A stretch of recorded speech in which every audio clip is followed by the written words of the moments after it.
una reducción drástica de la presión atmosférica en la Tierra, su caída a un nivel críticamente bajo, es decir, al actual, puso fin a la existencia de todos los animales gigantes en nuestro planeta. No solo desaparecieron los enormes dinosaurios, sino también todos aquellos cuyos parámetros corporales no encajaban en los nuevos límites.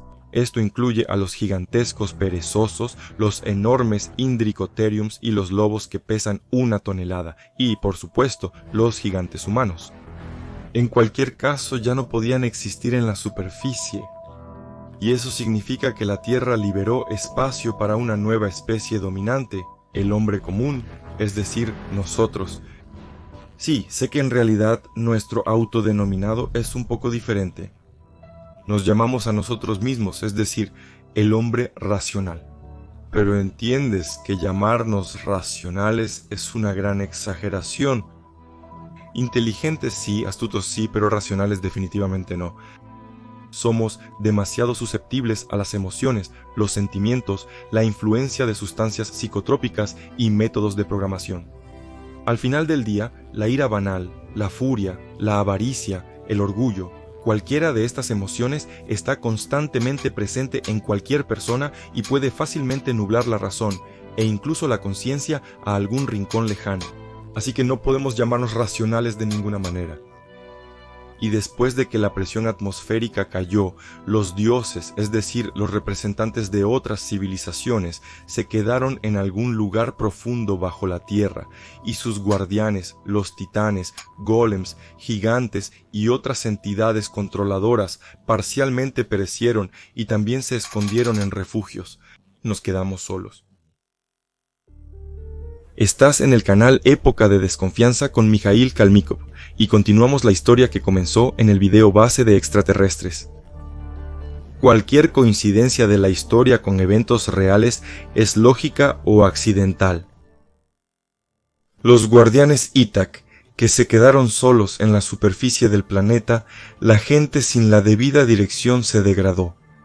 Hay numerosos ejemplos de esto en Polinesia, Australia, Nueva Zelanda, África, América del Sur y del Norte, Lejano Oriente, Kamchatka, Siberia y Yakutia. Todos los humanos sufrieron. Todo el planeta se convirtió en un mundo salvaje y desolado. No todo.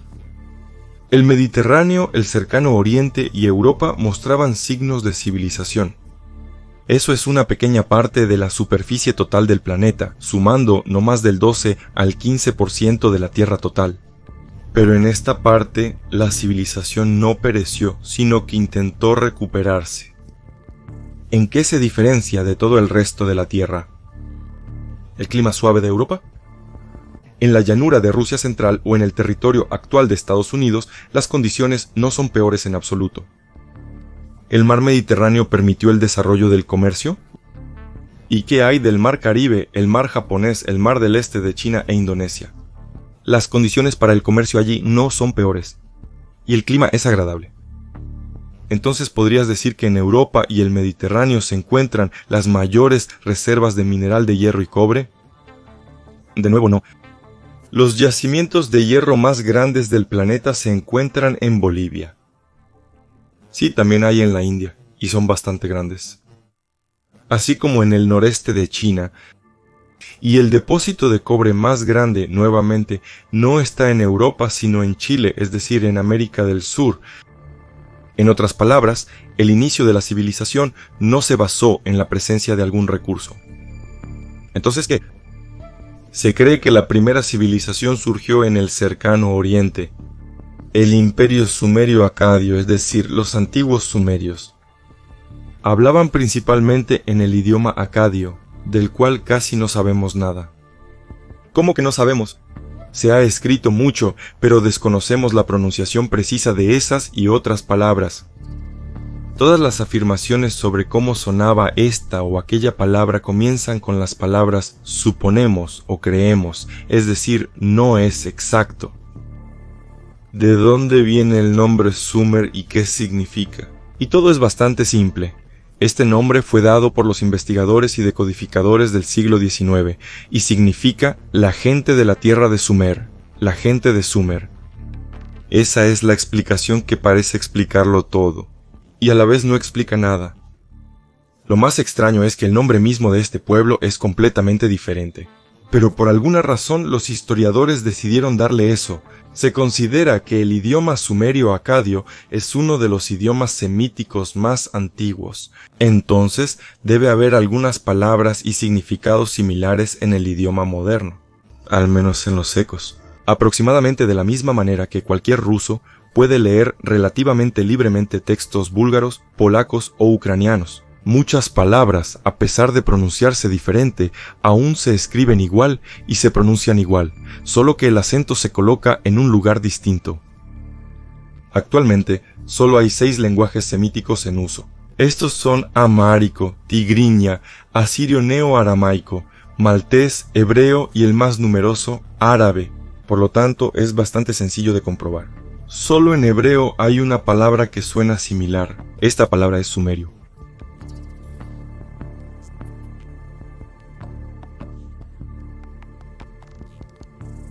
Es decir, el guardián, el protector, el vigilante, se convierte en un asunto interesante. Las primeras civilizaciones en la Tierra se consideran oficialmente los guardianes, es decir, los sumerios, ¿guardianes de qué? De quien es obvio que los guardianes de algún conocimiento y al mismo tiempo los protectores de algún territorio. Precisamente de los sumerios aprendemos por primera vez sobre el panteón de los dioses. Su número es simplemente enorme. Enki, Ishtar, Tiamat, Antu, Gilgamesh, Baal, Enlil y otros. En total, alrededor de 700 deidades. Cada uno tiene su propia historia, cada uno tiene sus propios padres e hijos. Más tarde, estos dioses pasaron a otros panteones griegos, romanos, egipcios. Por ejemplo, Apolo, Artemisa, Atenea, Ahura Mazda, Bes, Hércules y por supuesto Yahvé y muchos otros. Todos ellos se trasladaron a la civilización posterior precisamente desde la lista de dioses sumerios. Es desconcertante, y el hecho de que la civilización sumeria comenzó de alguna manera, de repente, inesperadamente, directamente desde cero y de inmediato, con conocimientos sobre la construcción de ciudades, el procesamiento de metal y piedra, con conocimientos de los fundamentos de la irrigación, la agricultura, la escritura y la mitología ya formada. Y también desapareció inesperadamente hace más de 4000 años. Sin embargo, las peculiaridades no terminan ahí. La civilización griega y luego la romana también parecen haber surgido de la nada por sí mismas. Sin embargo, si miras más de cerca, puedes notar un par de matices. Por ejemplo, la griega. Según la mitología, la diosa Rea se escondió en Creta de su esposo Cronos en la cueva Dicteana, donde dio a luz al futuro dios supremo Zeus. Aquí, de hecho, se habla directamente de que los dioses de aquel entonces, los primeros dioses, se escondían profundamente bajo tierra de alguien o algo. Y teniendo en cuenta que se escondían de Cronos, es decir, del dios del tiempo, se nos dice directamente que los dioses en los refugios subterráneos pasaban el tiempo, Cronos, si no es anabiosis. En la isla de Creta, probablemente, se halla una de las entradas al antiguo refugio de los dioses.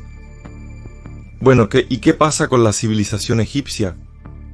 Por un lado, parece que no tenemos menciones directas de alguna conexión con las catacumbas. Sin embargo, la historia comienza con un giro inesperado. Es decir, según la versión oficial, durante mucho tiempo han existido algunas tribus dispersas alrededor del Nilo. Luego, gradualmente crean un reino superior e inferior con métodos de gobierno desconocidos. De repente, alrededor del tercer milenio antes de nuestra era, hace unos 5000 años, aparece un personaje llamado Menes, que toma todo bajo su control, introduce la adoración obligatoria a los dioses, introduce la práctica de los sacrificios y también da a los desafortunados agricultores salvajes la escritura. Por lo que se proclamó a sí mismo el primer faraón de Egipto y construyó la ciudad de Memphis. Y luego vivió en lujo durante otros 63 años, hasta que murió en una cacería por una mordida accidental de un hipopótamo. Además, noten que unió ambos reinos prácticamente sin luchar. En todo caso, los historiadores no mencionan ninguna batalla con él. Por lo tanto, su autoridad ya era indiscutible en ese momento. y sabiendo que murió en el 63º año de su reinado, resulta que realizó sus hazañas alrededor de los 18 o 19 años, y eso con gran esfuerzo. ¿Puedes imaginar a un hombre de 18 años con habilidades destacadas de comandante, cazador, literato, erudito, lleno de conocimientos sobre los dioses y su panteón, y además capaz de construir ciudades? En realidad, cualquier adolescente moderno podría hacerlo si se le inculcaran todos estos conocimientos en la escuela durante 10 años. Pero si fue él quien trajo la escritura a los egipcios, ¿quién le dio ese conocimiento? Y aquí es donde recordamos de repente de dónde es él, de la pequeña ciudad de Cheni en el sur de Egipto. La propia ciudad ha desaparecido hace mucho tiempo y hay disputas sobre su ubicación, pero se sabe con certeza que estaba en algún lugar cerca de Abidos. Tan cerca que, según los estándares modernos, es prácticamente una ciudad o un suburbio de Abidos. Pero en Abidos todo es mucho más interesante, porque según las leyendas, fue aquí donde fue enterrada la cabeza del difunto Osiris y luego milagrosamente revivió. Justo aquí, según las mismas leyendas, comienza el camino al reino de los muertos. Y es aquí donde se encontraron misteriosos jeroglíficos con imágenes de una escalera de caracol, un tanque y un objeto volador no identificado. Y en general, según los testimonios del papiro de Turín, Menes no fue el primero. Antes de él, hubo dinastías más antiguas que gobernaron durante miles de años y tenían un origen divino. El rompecabezas ahora es más complicado, con motivos similares nuevamente. Los dioses partieron al inframundo, a un lugar recóndito, pero dejaron un sendero para los elegidos, o para que ellos mismos elijan. Aparentemente, uno de esos elegidos fue Menos, quien finalmente unificó Egipto. Es obvio que la información sobre Egipto no termina aquí, y hablaremos de Egipto nuevamente al final de la película.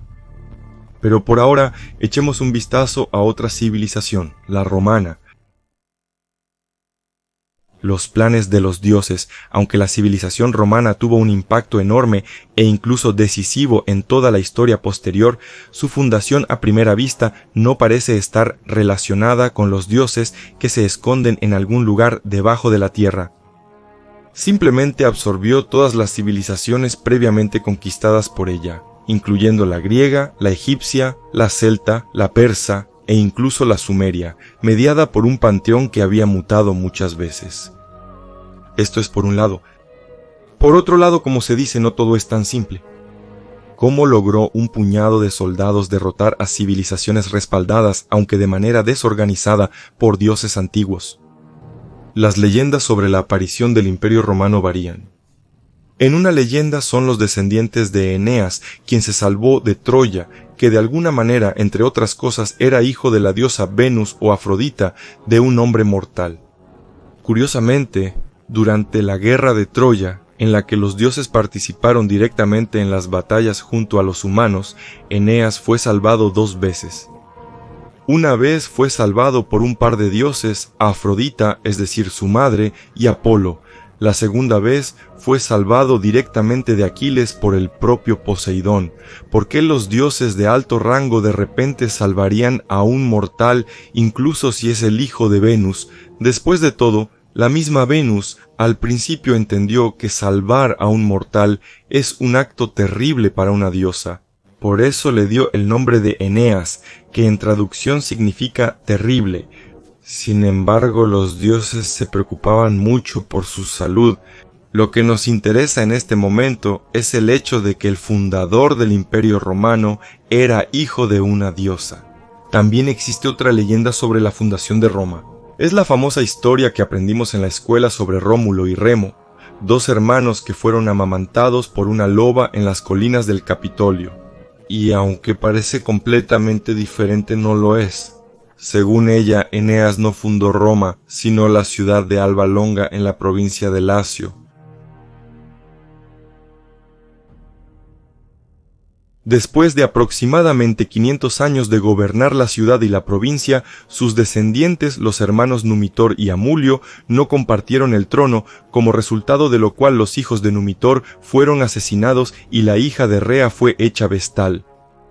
Sin embargo, el dios Marte, de nuevo un dios, se le apareció y Rea le dio a luz 2 hijos, Rómulo y Remo. Amulio, al enterarse de esto, enojado le cortó la cabeza por esto y lanzó a los hermanos al río, y de allí fueron salvados por la misma loba. Por cierto, cuando crecieron y recuperaron el poder en Alba Longa, decidieron construir una ciudad en honor a este evento en el lugar donde la loba los había rescatado. Pero tuvieron un desacuerdo sobre algunos detalles, y Ramul mató a Rima, luego fundó la ciudad de Roma. Esa es la historia. Por un lado, de todos modos, Roma fue fundada por los descendientes de los dioses, incluso 2 veces, ya sea simplemente el hijo de Venus o el hijo de Marte, el nieto de Venus. Por otro lado, algo no funcionó con su amor fraternal. El fratricidio floreció como en ningún otro lugar, aparentemente algún defecto congénito. Sin embargo, toda esta familia estaba en los planes de los dioses, incluso 500 años antes de la fundación de Roma, incluso antes de la guerra de Troya, con la invasión de otra historia, por supuesto interesante. Pero, ¿dónde están aquí las catacumbas secretas de los dioses? Sí, están a la vista, y nadie esconde las catacumbas romanas. Son laberintos enteros de bodegas subterráneas y pasajes, la longitud total de los cuales en este momento es de más de 150 kilómetros. Curiosamente, se cree que los primeros cristianos se escondieron allí, quienes también organizaron entierros masivos allí. Hasta la fecha, se conocen más de 750.000 entierros en estas catacumbas. Dónde terminan y a dónde conducen aún no se ha investigado completamente. Es interesante que una parte muy significativa de estas catacumbas se encuentra en el Vaticano y, al parecer, se ha cedido, al menos parcialmente, al archivo apostólico. Ese mismo archivo vaticano es el depósito de todos los conocimientos del planeta. Por supuesto, un mortal común no puede entrar allí. Pero el propio Vaticano, en su sitio web, dice que la longitud total de todas las estanterías de libros supera los 75 kilómetros. Y eso significa que, dado que el propio Estado del Vaticano ocupa menos de medio kilómetro cuadrado, o estos corredores llevan a algún lugar muy lejos o muy profundo. Ambos escenarios son posibles simultáneamente. De todos modos, esto solo habla de la biblioteca. Y además de eso, debajo del Vaticano hay catacumbas clásicas donde se momifican cientos de cadáveres. Allí están enterrados los papas romanos y simplemente personas influyentes. Lo único que no hay allí es una conexión con los antiguos dioses, ya que el Imperio Romano es el más joven de todos. Solo tiene una conexión con los dioses abrahámicos modernos, y en particular con Jesucristo y el Antiguo Testamento Yahvé. Y todas las religiones abrahámicas, comenzando con el judaísmo y terminando con el islam, afirman que Dios es uno y único, a veces trino, pero aún así Él es uno. Precisamente con el permiso y la dirección de los papas romanos se desató la Inquisición, quemando a las personas por su fe diferente, como algunos fanáticos continúan haciendo actualmente. Particularmente entre los cristianos, tanto entonces como ahora, se considera pecado la brujería y diversas formas de adivinación y clarividencia. Después de todo, uno de los principios fundamentales de las religiones abrahámicas es que los planes de Dios son fundamentalmente desconocidos para todos. Y la clarividencia es una invasión y una perversión enviada por el diablo. Y por lo tanto, sería muy extraño encontrar en este corazón del mundo cristiano, en el Vaticano, rastros de adoración a los antiguos dioses paganos. ¿Correcto? Así es como piensa la mayoría de la gente. Vaticano. Aquí, desviémonos un poco de la trama principal y preguntémonos, ¿alguna vez alguien se ha preguntado qué significa realmente la palabra Vaticano y cómo surgió? Muchos recordarán ahora la popular versión de hace unos años y bastante curiosa de que la palabra Vaticano debe leerse como Batucán, es decir, el Can Batú y su Canato. Una versión interesante con muchos seguidores, pero después de todo, el Vaticano como Estado apareció en el siglo XIV, mucho después de la existencia de Batucán, por lo que es más probable que esta sea una hipótesis errónea.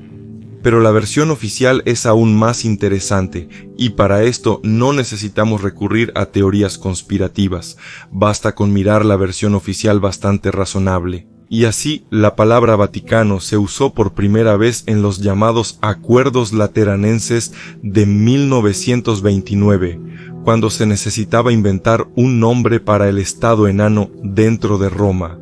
Y entonces decidieron usar el nombre del lugar, es decir, la colina en la que estaba ubicado. Monte Vaticano, montaña o colina Vaticano. Es decir, antes de esto la colina no parecía tener ninguna relación con el cristianismo. Pero esa no es la respuesta que necesitamos. Si es solo una colina, ¿qué significa entonces el nombre de la colina? Resulta que en él, desde los tiempos de los etruscos, había un templo dedicado a un dios romano especialmente olvidado que llevaba el nombre de Vaticano y tenía el don de la clarividencia, y las profecías de los sacerdotes de este dios se llamaban batas. Eso es más interesante, pero vayamos más lejos. Sabemos que todo el panteón de dioses romanos fue adoptado de otras civilizaciones, pero la mayor parte, por supuesto, de los griegos, y prácticamente cada dios romano tiene su predecesor o equivalente en los griegos. Por ejemplo, el griego Ares es el romano Marte, el griego Zeus es el romano Júpiter, el griego Hermes es el romano Mercurio, y así sucesivamente. Y esto significa que los griegos deben tener definitivamente un análogo de este extraño, olvidado, literalmente borrado de la historia, dios romano del Vaticano. Y realmente existe, es el hermano gemelo de Zeus, Prometeo. Precisamente él se destacaba por su capacidad de clarividencia, lo que su nombre indica directamente. Pro, que significa adelante o hacia adelante, y metei, que significa pensante o pensativo, es decir, pensar hacia el futuro. Por cierto, fue precisamente por esto, y no porque él trajo fuego a la gente, que Zeus lo encadenó a una roca. Según la leyenda, Prometeo sabía quién levantaría un desafío contra Zeus y lo mataría. Fue precisamente esta información la que Zeus quería extraer de él, sometiéndolo a torturas, incluyendo encadenarlo a una roca. Por cierto, al final de todo, Hefesto liberó a Prometeo y convenció a Zeus para que se reconciliara con él. Prometeo entregó al traidor y vivieron en armonía y felicidad, pero no por mucho tiempo. Si alguien no lo sabía. Aunque eso no excluye a otro, y es completamente posible que ambos eventos hayan ocurrido. Y Prometeo, aparte de todo, otorgó sabiduría a la humanidad. Entonces, ¿qué obtenemos? El Vaticano literalmente se inclina en su nombre ante el antiguo dios titán Prometeo. Y este dios también literalmente dio conocimiento a la gente. De hecho, el Vaticano está construido sobre su templo y lleva su nombre. Aunque oficialmente parece que persigue al mundo entero por la clarividencia.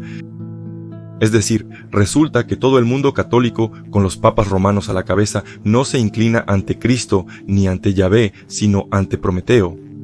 Aunque espera, tanto Prometeo como Jesús sabían lo que vendría, es decir, eran clarividentes o profetas.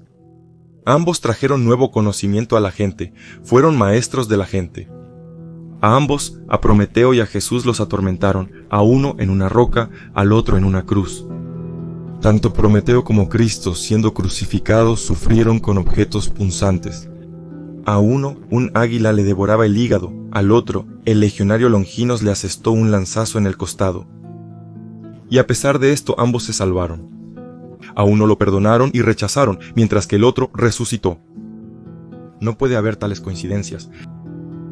Aunque, si los autores del Nuevo Testamento simplemente lo inventaron, ¿por qué no tomar como base una trama de la mitología griega? Tales fenómenos persisten hasta ahora. De cualquier manera, aquí también se encuentran los momentos cruciales. el inframundo, el antiguo dios que daba conocimiento a la gente, y sus seguidores, aparentemente, también emergieron de allí después del desastre. Y en casos especialmente privilegiados, los que son enterrados allí hasta el día de hoy.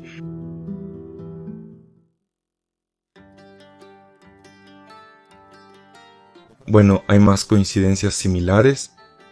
Sí, hay muchos. Por ejemplo, la historia oficial considera que la civilización rusa comenzó con Cirilo y Metodio.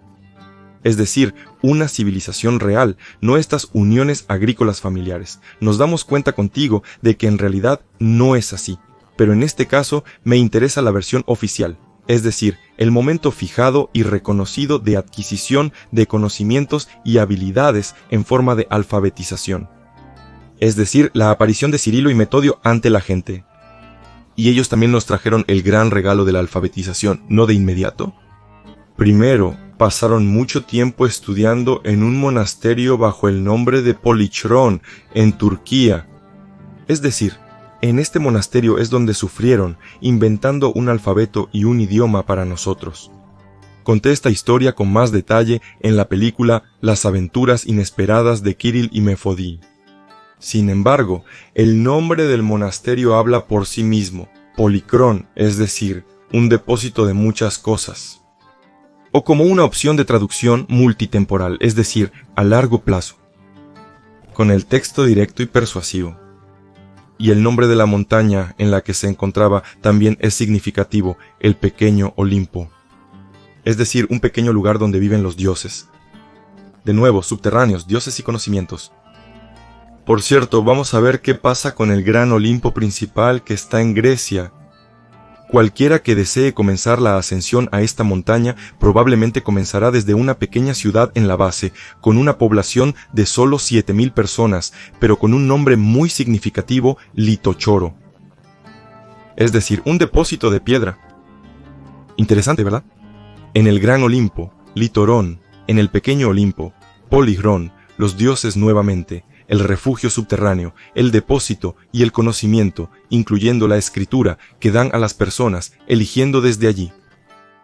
De todos modos, los propios titanes no pueden salir de allí, ya que la presión atmosférica en la Tierra ahora es comparable al vacío espacial para ellos.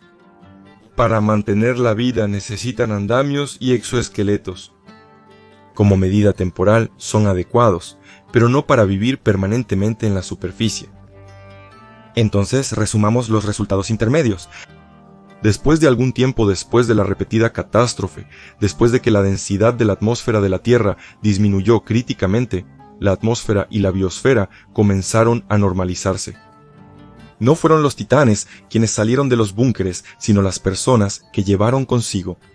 Los guardianes, poseedores de conocimientos y capaces de dirigir las civilizaciones supervivientes en nombre de los dioses, guían su camino de desarrollo. Sin embargo, al parecer, no todos los refugios y búnkeres lograron sobrevivir. Los que estaban en la región del Mediterráneo, Europa y África del Norte tenían la mayor tasa de supervivencia. Es probable que los búnkeres en otros continentes también hayan sobrevivido, pero parece que tuvieron grandes problemas para salir a la superficie. Eran tan grandes que no pudieron abrirse camino de regreso a la superficie de inmediato. Y tomó mucho tiempo, posiblemente décadas. Mientras tanto, el panteón de dioses sumerios continuó explorando el planeta y analizando los daños y las pérdidas. Al parecer, se perdió el contacto con la mayoría de los enclaves básicos de civilizaciones. Pero al principio esto probablemente no los perturbó, ya que había una tarea más importante: volver a aumentar la población humana y revivir la civilización. Aproximadamente en este momento ocurrió un evento del que probablemente nunca sabremos, pero por alguna razón hubo una guerra entre los dioses. En la versión griega fue una guerra entre los olímpicos y los titanes, como resultado de la cual los olímpicos ganaron y los titanes fueron arrojados al Tártaro. Sin embargo, esto es una simplificación. El hecho es que en realidad todos eran titanes, y el dios es solo un deber que ocupaba un titán específico, en nuestro caso Zeus. Y los olímpicos respectivamente son una organización, un gobierno, una jerarquía, algo similar a las estructuras de poder actuales. Por ejemplo, el Komitet Gosudárstvenoi Bezopasnosti, o simplemente la dirección de una granja colectiva. Sí, todos los dioses griegos sin excepción son simplemente titanes, comenzando con los padres, Zeus, Cronos y Rea, que eran titanes. Sí, y sus padres, Urano y Gea, también eran titanes. Es decir, todos los dioses griegos sin excepción son simplemente titanes. Y la misma palabra Dios en este contexto es simplemente un estatus, un deber, y no siempre se le otorga al mejor. Por ejemplo, el mismo Zeus fue privado del don de la clarividencia, a diferencia de su hermano gemelo Prometeo, quien originalmente estaba del lado de los titanes, pero luego, gracias a su don, vio quién ganaría y se unió al lado de los olímpicos. ¿Qué no compartieron los titanes? Contrariamente a la opinión popular de que Zeus simplemente quería vengarse de su padre Cronos, existe una versión alternativa. Según los testimonios de autores antiguos desconocidos, unidos bajo el nombre colectivo de Julio Gigino, la razón de esta guerra es que después de que Hera vio que Epafo, nacido de una concubina, gobernaba un gran reino, Egipto, quería que él fuera asesinado durante la caza, y también llamó a los titanes para expulsar a Zeus del trono y devolver el trono a Cronos. Cuando los titanes intentaron establecer el cielo, Zeus, con la ayuda de Atenea, Apolo y Artemisa, los arrojó directamente al Tártaro. Y al último titán, que era su líder Atlas, le impuso el castigo de sostener el cielo. Incluso ahora se le ordena sostener el cielo sobre sus hombros. Así es.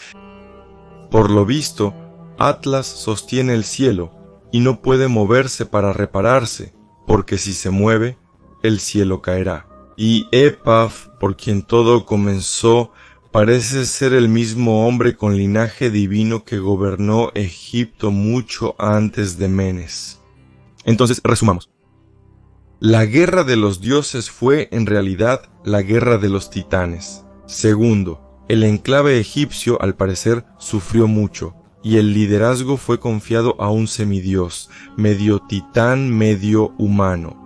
Al parecer, su poder se extendía no solo sobre las personas, sino también sobre los titanes del enclave egipcio. Por eso, los gigantes insatisfechos decidieron derrocar el poder de los olímpicos y Zeus. 3. Pero Zeus los superó. Atacó a los titanes durante las reparaciones, llamadas instalaciones del cielo, y solo dejó vivo al titán Atlas, a quien cargaron con todo el peso de este trabajo. Un detalle interesante. Los titanes estaban ocupados instalando el cielo, por así decirlo. Antes de esto el cielo no existía o alguien lo había destruido. Quizás en este caso bajo el cielo se entiende no la atmósfera de la Tierra, sino una cúpula medio destruida después de un golpe en un búnker subterráneo, un refugio para los desamparados. Después de todo, las esculturas de los titanes en la arquitectura suelen sostener no el cielo, sino el techo. Lo que sugiere el hecho mismo de que los titanes de un refugio decidieron tomar el poder en otro refugio, y todo esto antes de la historia oficial de las personas. Habla mucho de que algo completamente inapropiado comenzó a suceder en términos de salvación. Sospecho que la desgracia, como suele ser, era compleja, es decir, era el resultado de la coincidencia de varias razones. Primero es la disminución de la densidad atmosférica. En segundo lugar, probablemente, la pérdida de control personal sobre las personas. Era necesario tomar medidas urgentes, crear algún tipo de sustitutos. Y en tercer lugar, la pérdida de conexión con sus creadores, con los dioses o con Dios. Una de las opciones de desarrollo de eventos implicaba tomar el poder en sus propias manos y desarrollar un nuevo escenario. Posiblemente la terraformación del planeta para beneficiar a alguna especie, a una civilización, y para hacer esto se necesitaba al menos destruir a todos los demás o bloquear completamente su acceso a la superficie. Y todo esto necesita hacerse en un plazo relativamente corto, ya que la mayoría de las personas aún no poseen conocimientos y en términos de desarrollo son poco diferentes de los animales domésticos, y los titanes están muriendo lentamente y se vuelven estúpidos debido a la falta de oxígeno. No se puede evolucionar rápidamente y adaptarse. ¿Dónde están los huesos de los titanes? Por cierto, sobre los huesos y la evolución. Uno de los misterios de la paleontología es por qué algunos representantes del mundo animal desarrollaron la bipedalidad, o en términos más simples, la capacidad de caminar sobre dos patas. El hecho es que esto es absolutamente antinatural en nuestras condiciones modernas. Y aunque oficialmente se considera que este modo de locomoción proporciona gran velocidad, en realidad todos entienden perfectamente que esto no es así. Otra teoría más razonable sugiere que esto probablemente tiene que ver con el entorno mezclado en el que existimos. Parte del tiempo, los animales vivían en tierra y parte en agua, que es 8 veces más densa que el aire. Y por eso es más cómodo estar de pie en 2 patas en ella que en 4. Aunque aquí entendemos que en realidad las cosas no son así, y tenemos una gran cantidad de animales que llevan un estilo de vida semiacuático, pero ninguno de ellos se ha puesto de pie en 2 patas, excepto tal vez los humanos y los pingüinos. La naturaleza considera que en tal estilo de vida es mucho más importante desarrollar aletas entre los dedos para una mayor velocidad en el agua que ponerse de pie en 2 patas. Sin embargo, en esta teoría hay un grano de racionalidad. La densidad del entorno habitable juega un gran papel. Por lo tanto, la transición masiva a 2 patas en los seres vivos al comienzo de la era mesozoica debe haber estado relacionada con esto. Miren, si la densidad de la atmósfera es mucho mayor que la actual, por ejemplo, 10 a 20 atmósferas o más, entonces comienza a tener un efecto mucho más fuerte en la forma de moverse. No puedes nadar o volar en ella como en el agua, pero es mucho más fácil y eficiente alejarse de ella. Ya no caerás tan rápido como ahora si pierdes el equilibrio. Por lo tanto, el desplazamiento del centro de gravedad hacia adelante y la rápida detención de 2 patas se convierte en un método de movimiento menos energético y más rápido que en 4 patas. Además, puedes aumentar tu peso rápidamente, debido a la menor carga en las extremidades. Analicé a fondo este tema en 2 episodios de la serie Dragones del Mesozoico. Si el cuerpo se agrandaba más, debía volver a ponerse en 4 patas, pues no se puede discutir con la física. Así que después del desastre, cuando la densidad de la atmósfera de la Tierra cayó a la actual, la física volvió a intervenir. Todos los grandes dinosaurios bípedos murieron. Al igual que todos los demás, su masa no permitía soportar la creciente carga en las extremidades. Para los cuadrúpedos, el límite de peso llegó a ser cerca de 5 toneladas. Se considera que en este momento el elefante de sabana es el ser vivo terrestre más grande, con un peso de 10 a 12 toneladas. Pero esto es una exageración, ya que alcanzan este peso muy raramente. El peso promedio es de 4 a 5 toneladas. A pesar de esto, la vida de estos elefantes no es fácil. Así que, si eres una persona de 4 a 5 metros de altura o más, la presión al caer, aumentada debido a este peso, comenzará a presionarte mucho más fuerte. La carga en la columna vertebral aumentará drásticamente. Y para hacer esto, tendrás que aumentar tu masa muscular. Al mismo tiempo, tu peso total aumentará aún más. Necesitarás aún más músculo, y tarde o temprano esta carrera terminará con que te conviertas completamente en un estilo de vida acuático.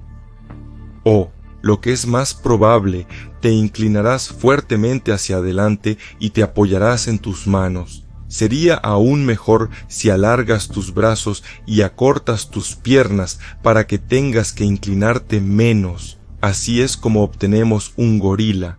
¿No crees que sus manos y dedos se desarrollaron como resultado de apoyarse en el suelo mientras se movían por la tierra? Por supuesto que no. Al principio de su evolución, la gorila caminaba sobre 2 patas, o más probablemente saltaba entre los árboles. Ella todavía lo hace, Y aunque caminar sobre dos patas no representa un gran problema para los gorilas u otros primates, aún así prefieren moverse apoyándose en sus extremidades delanteras, independientemente de lo que digan los científicos sobre la alta velocidad al caminar erguido. Aunque no, la gorila es una adaptación mucho más reciente, pero había variantes más grandes. Estos son gigantes monos. Su altura era de 3 metros o más, y externamente se parecían a un gorila moderno. Aunque eso es lo que nos dicen, ya que por alguna razón completamente incomprensible y misteriosa, solo sus mandíbulas han llegado a manos de los investigadores en los últimos 90 años, y eso en un estado muy deteriorado. Y también otro hallazgo, posiblemente de un hueso del hombro. Posiblemente. Por lo tanto, vemos una imagen creada por la imaginación de los paleontólogos basada en el análisis de estos mismos fósiles. Una vez más, estos dientes fueron encontrados por primera vez en Hong Kong en una tienda china que vendía productos de medicina tradicional. Allí, los dientes de estos gigantopithecos se vendían como dientes de dragón. En otras palabras, en China se había establecido un comercio con sus restos, pero aún no se han encontrado ni siquiera fragmentos de cráneos y mucho menos esqueletos. ¿Durante 90 años? ¿En serio? En otras palabras, si estamos buscando restos de antiguos titanes, es probable que se parezcan a estos gigantopithecos o iguanodontes si estamos buscando representantes de otra civilización y raza. Un extraño entre los suyos. Aproximadamente en el año 1400, el investigador y fundador de la organización LAI Andrei Yurievich Skliarov, ampliamente conocido por sus impresionantes investigaciones de arquitectura megalítica en todo el mundo, de repente decide cambiar drásticamente la dirección de sus investigaciones. Hasta entonces, su laboratorio se había dedicado principalmente al estudio de antiguas construcciones megalíticas en Perú, Bolivia, México, Japón, Turquía, Irak y, por supuesto, Egipto. Además, los estudios se realizaron específicamente desde una perspectiva de ingeniería. A él le debemos la popularización más amplia de todas las posibles sierras y cortes de megalitos, con instrumentos de alta tecnología desconocidos. Y no solo por eso, con su carisma y talento logró dar un fuerte impulso a la alternativa en nuestro país. Y aunque también cometió errores, uno de los cuales analicé en el video, específicamente el error de Skliarov, esto no disminuye en absoluto su enorme contribución al desarrollo de la investigación. Solo aquel que no hace nada no se equivoca.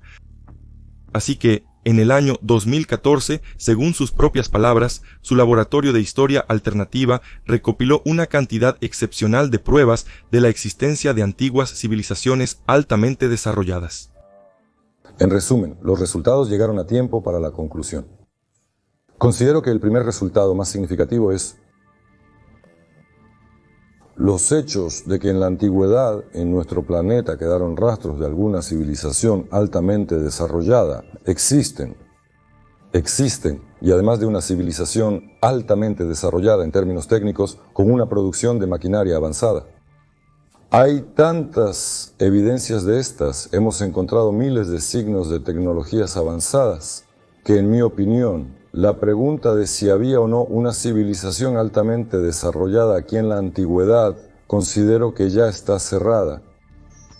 Existió, hay evidencias, es una prueba del 100%. Segundo, esta es una prueba del 100% que elimina la contradicción más fundamental y profunda con el enfoque que tenemos ahora, que se está formando ahora en nuestra relación, en la relación académica, en la relación de la ciencia académica con las antiguas leyendas y tradiciones.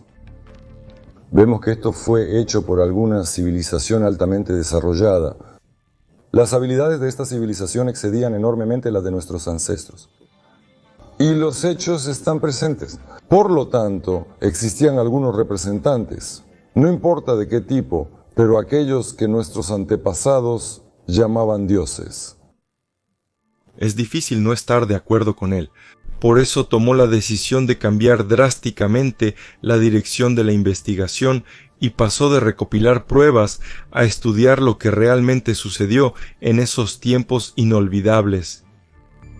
Para ello, él y su equipo estudiaron una gran cantidad de crónicas, predicciones, mitos, leyendas. Estaba particularmente interesado en el conflicto entre los dioses Baal y Yahweh, para lo cual era necesario estudiar también la Torá y el Antiguo Testamento, la mitología ugarítica y otros documentos relacionados.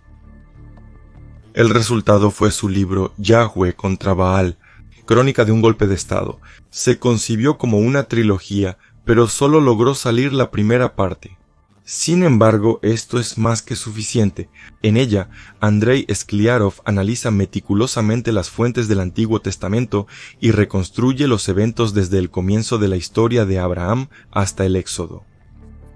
Y las conclusiones son las siguientes. Si desechamos toda la cáscara innecesaria, vemos como una entidad concreta, ocultando cuidadosamente su nombre, cubriéndose con niebla, nubes y otros efectos visuales, busca artefactos dispersos por la tierra. Algunos de ellos transmiten a sus profetas, como el bastón de Moisés, para facilitar la búsqueda y la contratación de nuevos adeptos. Los adeptos son necesarios para conquistar ciertos objetos que posiblemente estaban protegidos. El pueblo fue elegido casi al azar. A este Dios no le importaba quién iba a cumplir su voluntad. Pero en ese momento, la mayoría de las personas ya servían a sus dioses, por lo que tuvieron que elegir a aquellos que no sufrían de honestidad. Además, en el texto del Antiguo Testamento se menciona más de una vez que incluso Yahvé a menudo estaba furioso por la capacidad de este pueblo para traicionar rápidamente. Al menos 2 veces estuvo cerca de destruir completamente a todos sus seguidores y comenzar de nuevo con otro pueblo. La primera vez, cuando durante su estancia en el Sinaí se hicieron un becerro de oro. Entonces todo terminó en una masacre. La segunda vez, cuando los exploradores regresaron de la tierra prometida e informaron sobre la fuerza y la superioridad numérica de los ejércitos de las personas que vivían allí. Los judíos se rebelaron y se negaron a ir a la guerra. Y entonces la gloria del Señor se manifestó en la nube en medio de la tienda de reunión para todos los hijos de Israel. Y el Señor le dijo a Moisés, ¿hasta cuándo este pueblo me provocará? ¿Y hasta cuándo no creerá en mí a pesar de todas las señales? Las maravillas que he realizado. En su presencia estoy asombrado. Él, lo maldigo, lo destruyo y lo expulso de ti y... la casa de tu padre, tuyo, pueblo, más numeroso y fuerte que él. Números capítulo 14. Esto ocurrió en el 2º año después de salir de Egipto. Sin embargo, Moisés logró de alguna manera persuadir a Yahvé para que no destruyera completamente al pueblo, y el castigo fue reemplazado por el mismo castigo de 40 años de vagar por el desierto, hasta que todos los que se habían rebelado murieran por su propia muerte. Por lo tanto, a este Dios no le importaba en absoluto qué pueblo estaría bajo su dominio. Lo principal es que hicieran lo que él necesitaba.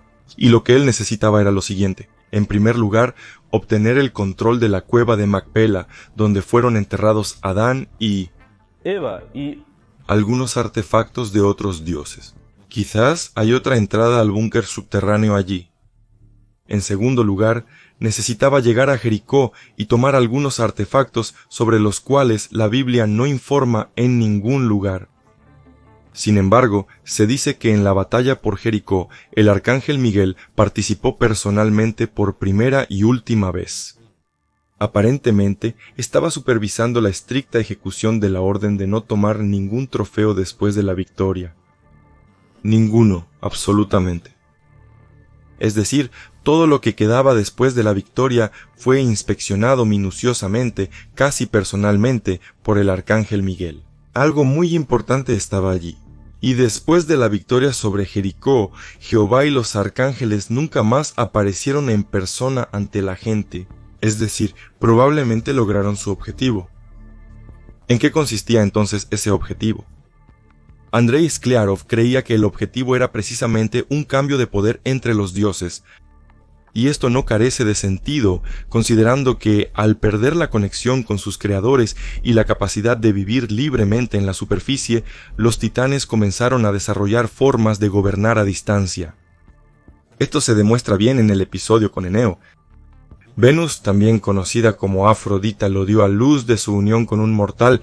Parece ser casualidad. Sin embargo, durante la batalla de Troya, fue el único a quien los dioses salvaron. Además, Afrodita lo salvó por primera vez con Apolo, y la segunda vez fue salvado por Poseidón. Habiendo luchado en el lado opuesto, es decir, tomó de su propio guerrero, Aquiles, y salvó, y después de un rescate milagroso, y los dioses continuaron vigilando a su familia. Marte mismo añadió sangre divina adicional a él. Engendró a los hijos de su tatarabuela, quienes luego fundaron Roma. Es evidente que los dioses tenían planes para crear dinastías gobernantes de personas. De hecho, incluso Yahvé no podía permanecer en la superficie por mucho tiempo, y si quería gobernar algo en la tierra, también necesitaba una dinastía gobernante de personas. Obviamente, para su aparición a Moisés, en algún lugar obtuvo o creó algún mecanismo en el que se movía él mismo o su holograma, con el que se comunicaba con Moisés, Arcángel Miguel presente en la batalla por Jericó, y otros ángeles que siempre están en la tienda de campaña. Probablemente eran más bien trabajadores con un tiempo de servicio y funcionalidad limitados. Así que eso es lo que estaban buscando en la superficie. ¿Qué tipo de artefactos podrían haberles ayudado? Vamos a intentar ir un poco más allá. Primero, prestemos atención a la piel, que constantemente estaba con el pueblo judío durante el periodo de vagar por el desierto. En ella se encontraba constantemente el Arca de la Alianza, y un par de ángeles que constantemente durante 40 años estaban ajustando y regulando algo allí. Eso es lo que quieren decir, pero yo no lo creo. No puedo creer que los dioses no fueran capaces de ajustar su propio mecanismo durante un periodo de tiempo tan largo, especialmente porque el campamento se movía constantemente de un lugar a otro, y en cada nuevo lugar sucedía algo nuevo y se requería un nuevo ajuste. Muchos investigadores notaron el origen del modelo, esquís con una antena dentro de la cual estaba el transmisor. El Arca del Pacto, con la ayuda de la cual Moisés se comunicaba repetidamente a distancia con Yahvé. Es decir, los esquís eran claramente algún tipo de amplificador de señal para el arca. Pero la comunicación de Moisés con Dios ocurrió a través de él. No tan a menudo, pero aún así la tienda siempre funcionaba. Entonces su objetivo principal es algo diferente, y posiblemente aquí es donde se resuelve el misterio. Mira, la antena era de banda ancha, amplificando la señal. Entonces, el arca es como una especie de receptor de radio, lo que significa que los ángeles en la tienda no solo estaban jugando con la configuración, estaban buscando una señal específica en cierto rango. Encontrando la señal y supongamos determinando su intensidad, el campamento se movía a otro lugar y la operación se repetía. Luego se movía a un tercer lugar y la operación se repetía de nuevo. Creo que los militares o los radioaficionados ya han adivinado a qué me refiero.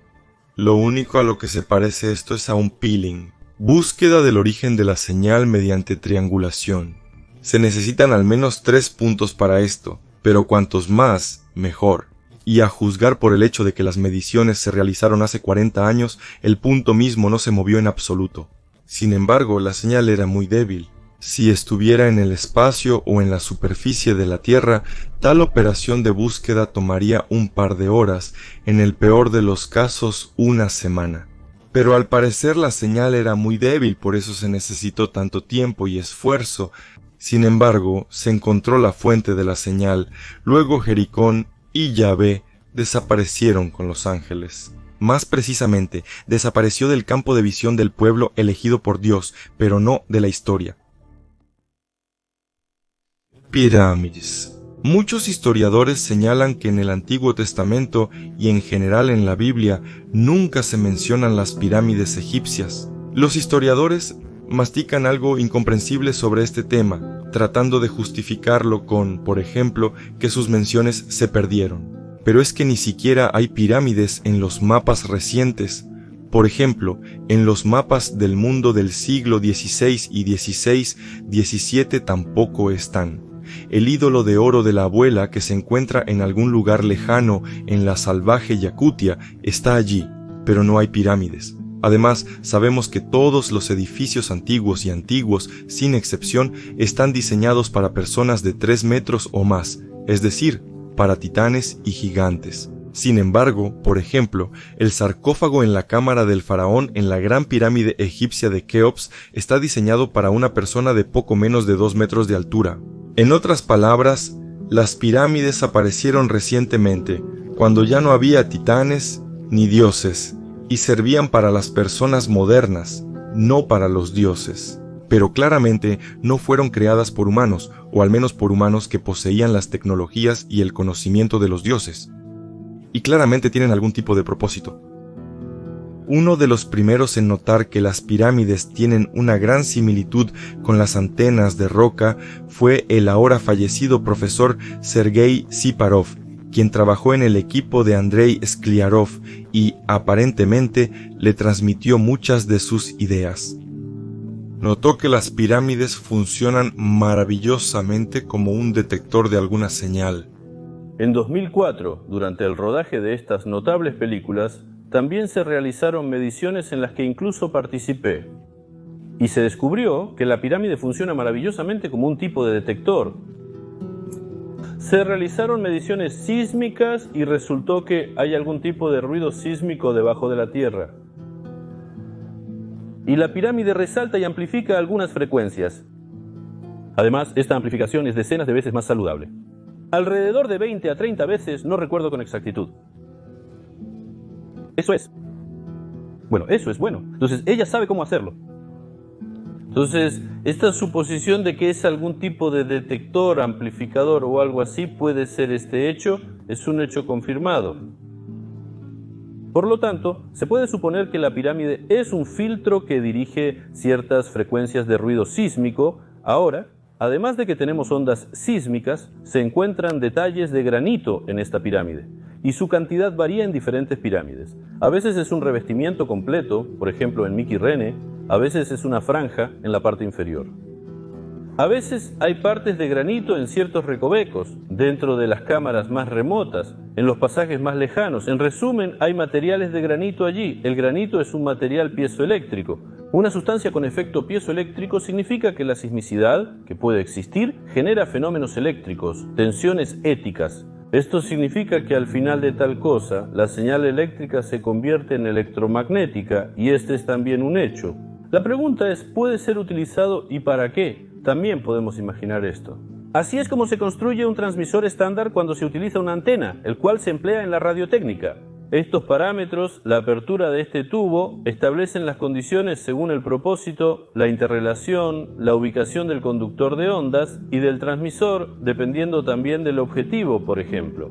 Estas cosas se utilizan, el fondo entre ellos se elimina accidentalmente, es un radiotelescopio. Entonces, toda esta compañía de guías de ondas y elementos sensibles y detectores y lo que quieras.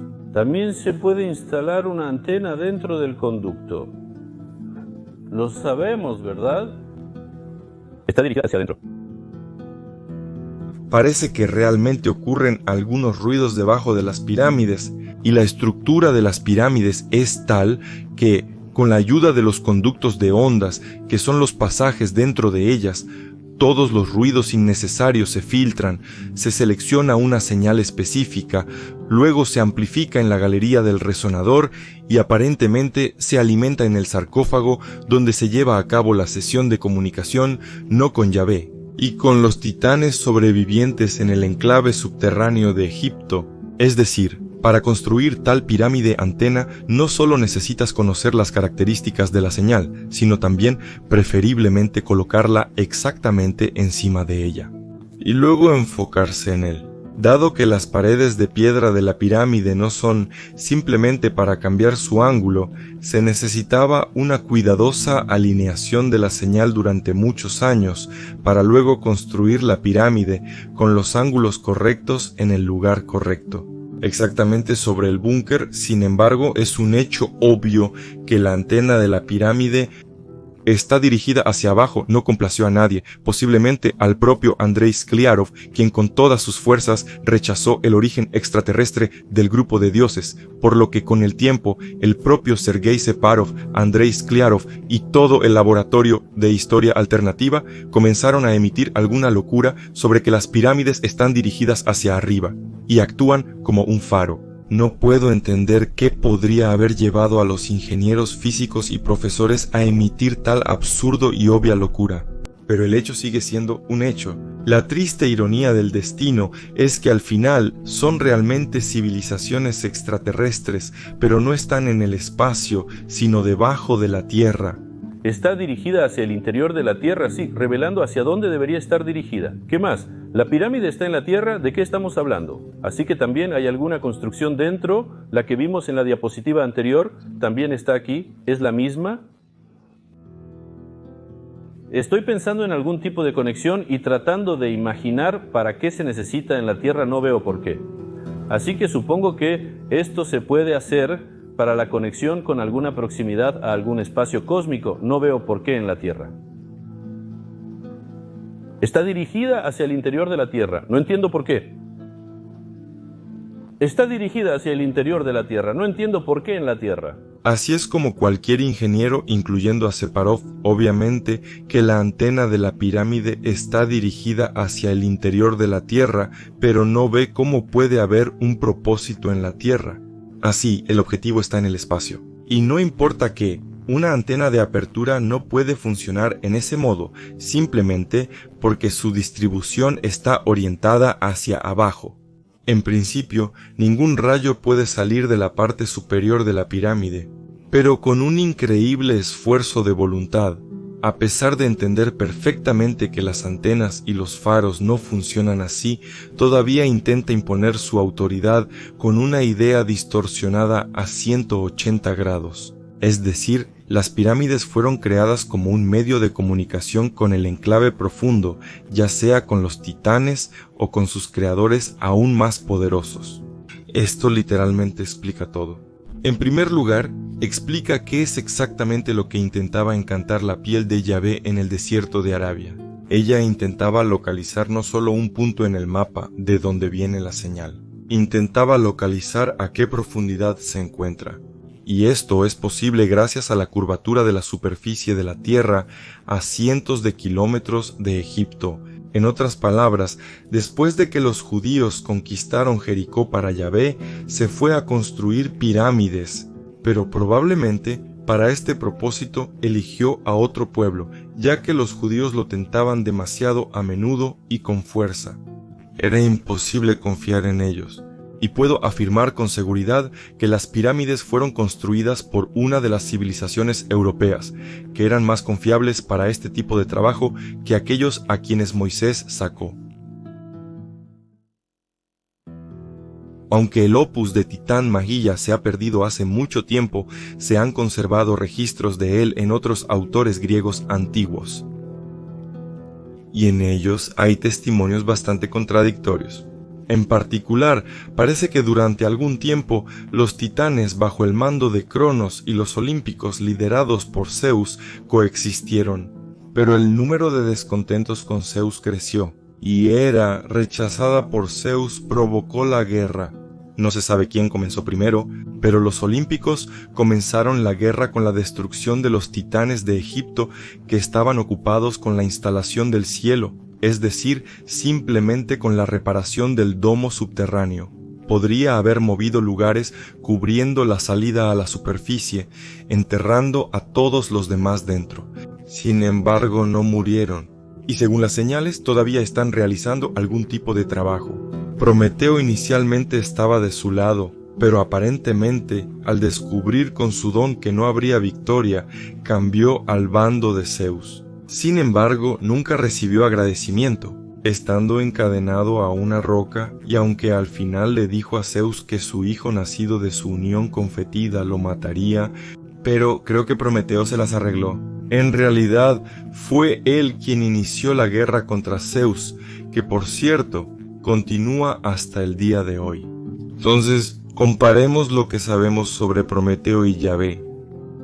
Prometeo es el hermano gemelo de Zeus. Shalim, a quien Skylarov sospechaba que era Yahvé, es el hermano de sangre del dios Baal. El Zeus griego y el Baal sumerio son el mismo dios. Prometeo convenció a Zeus para aceptar como sacrificio solo los huesos y la grasa de los animales sacrificados y dar la carne a las personas.